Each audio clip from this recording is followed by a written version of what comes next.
দর্শক মণ্ডলী আসসালামু আলাইকুম। গ্রিন আর্কিটেক্টের পক্ষ থেকে আমি ইঞ্জিনিয়ার টুটুল আপনাকে অনেক অনেক অভিনন্দন এবং শুভেচ্ছা জানিয়ে আজকে মাত্র 4 শতক জমিতে 3 ইউনিট একটা 8তলা বাড়ি প্ল্যান ডিজাইন এবং খরচের হিসাব আমি আপনাদের মাঝে তুলে ধরার চেষ্টা করব। দর্শক মণ্ডলী, এটা চিন্তাও করা যায় না যে মাত্র 4 শতক জমি, সেখানে 3টে ইউনিট করা হয়েছে।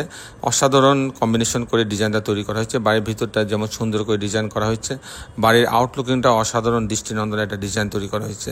দর্শক মণ্ডলী, আপনি জানেন যে আমাদের বেশ কিছু অভিজ্ঞ আর্কিটেক্ট আছে, সিভিল ইঞ্জিনিয়ার আছে, তাদের সমন্বয়ে কিন্তু আমরা ডিজাইনগুলো করে দিয়ে থাকি। আমরা সবসময় চেষ্টা করি আমাদের প্রত্যেকটা ডিজাইন যেন ইউনিক ডিজাইন হয় এবং দৃষ্টিনন্দন হয়, সেই দিক বিবেচনা করে কিন্তু ডিজাইনগুলো করা হয়ে থাকে। দর্শক মণ্ডলী, আমি ইঞ্জিনিয়ার টুটুল আছি আপনাদের সঙ্গে। আমি কিছুক্ষণের মধ্যে এই বাড়িটার আর্কিটেকচারাল ড্রয়িং আপনাকে নিয়ে যাব। তারপর এই ধরনের বাড়ি নির্মাণ করতে কেমন টাকা খরচ হয় তার একটা হিসাব আমি আপনাদের মাঝে তুলে ধরার চেষ্টা করব। তো দর্শক মণ্ডলী, আসুন আর্কিটেকচারাল ড্রয়িংটা আমরা উপভোগ করি। টেক্সচারাল ড্রয়িংটা এরকম যে গ্রাউন্ড ফ্লোরে কিছু অংশ, এটা হচ্ছে এন্ট্রেন্স। এই এন্ট্রেন্স দিয়ে এসে গ্যারেজ রাখা হয়েছে সামনের অংশটা। তারপরে একটা ইউনিট করা হয়েছে, 4টা বেডরুম দিয়ে একটা ইউনিট রাখা হয়েছে। এখানে হচ্ছে সিঁড়ি আছে, লিফট আছে। আমি মূলত টিপিক্যাল ফ্লোর প্ল্যানটা আপনাদের তুলে ধরার চেষ্টা করবো যে কী করে 3টে ইউনিট সাজানো হয়েছে সেটা দেখাবো। এটা হচ্ছে 3টে ইউনিট সাজানো হয়েছে। তো গ্যারেজের অংশ দিয়ে লিফটের লবিতে আসবে। ইউনিট এ, বি, সি 3টে ইউনিট করা হয়েছে। যদি এতে যায় 590 স্কোয়ার ফিট। এখানে ঢোকার পরে একটা ড্রয়িং ডাইনিং পাচ্ছে। এখানে একটা বেডরুম আছে, বেডরুম সেটা বারান্দা রাখা আছে। এখানে একটা কমন টয়লেট রাখা আছে। এখানে একটা কিচেন রাখা আছে। এখানে একটা মাস্টার বেডরুম আছে, এর সঙ্গে একটা বারান্দা রাখা আছে। এই হচ্ছে 2টা বেডরুম, 2টা বাথরুম, কিচেন, ড্রয়িং ডাইনিংয়ের সমন্বয়ে কিন্তু এটা সাজানো হয়েছে। আমি যেটা বললাম প্রথমটা ছিল কিন্তু মাস্টার বেডরুম, এর সঙ্গে একটা টয়লেট অ্যাটাচ করা আছে।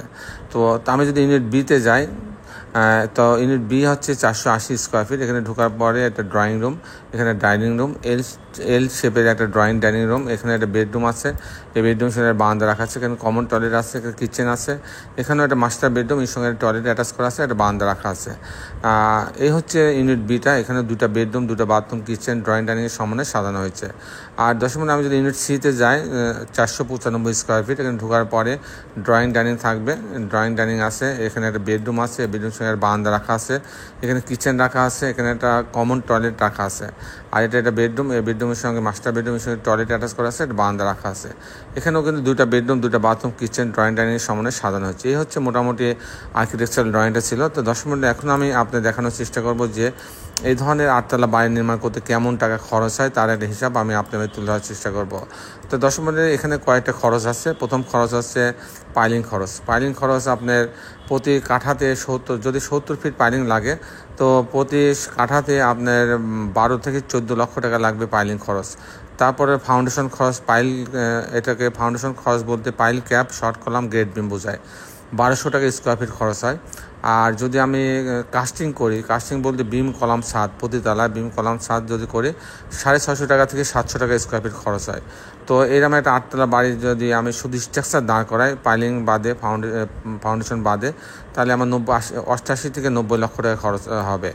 আর যদি এই বাড়িটা আমি কমপ্লিট করতে চাই এরকম ছবির মতো, পাইলিং সহ, লিফট সহ, পাইল ক্যাপ সহ, সব সহ, জানলা, দরজা, রেলিং, গ্রিল সব সহ যদি আমি কমপ্লিট করতে চাই তাহলে প্রতি স্কোয়ার ফিটে আমার খরচ হবে 2500 টাকা।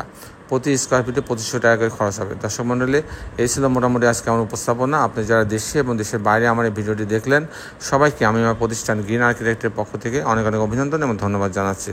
দর্শক মণ্ডলী, শেষের বেলা একটি কথা, আসুন আমরা সবাই আমাদের এই সুন্দর পৃথিবীটাকে সুন্দর রাখার জন্য অন্ততপক্ষে একটি করে গাছ লাগাই। সবাই ভালো থাকবেন। আল্লাহ হাফেজ।